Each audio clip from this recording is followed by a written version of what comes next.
আমাদের দেশে হবে সেই ছেলে কবে, কথায় না বড় হয়ে কাজে বড় হবে, মুখে হাসি বুকে বল তেজে ভরা মন, মানুষ হইতে হবে এই তার পণ, হাতে প্রাণে খাটো সবে শক্তি করো দান, তোমরা মানুষ হলে দেশের কল্যাণ।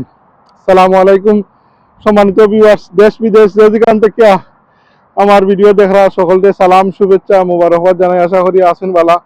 অধ্যক্ষ আমাদের গ্রামখানি ছবির মতন, মাটির তলায় তার ছড়ানো রতন, মাঠ ভরা ধান তার জল ভরা দিকি, চাঁদের কিরণ লাগে করে ঝিকিমিকি। অধ্যক্ষ এটা মাঠ ভরা ধান নাই, মাঠ ভরা গাছ আছে আপনার।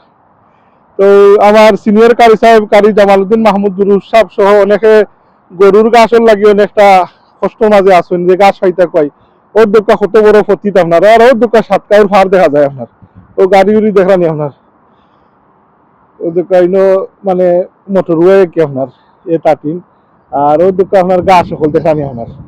এটাও যে আপনার মাটি বাংলার সিংহ পুরুষ কিরানি সাহেব মাদ্রাজুল আলিয়া দামাত মারাকাতর যে গালিমপুর মাটি বাংলাত এখানে বড় ফতিত, ও ফতিত থেকে এই ফতিত একবারে আপনারাও এই ফতিতর আয়তন দেখানি। এখানে কয়েকটা ফুটবলের বার আছে আপনার, ইনো বিরাট মাঠ আপনার, চোখে টাইকুলার না দুঃখ আপনার। এটা বিরাট জায়গা, ও টেনিস কোর্টও আছে ও সাইডে আপনার। তো প্রাকৃতিক সৌন্দর্য কত সুন্দর, দোয়া করবা পালা থাকো আর আনাদার বলক আপনার লগে দেখাইব। আসসালামু আলাইকুম ওয়া রাহমাতুল্লাহ।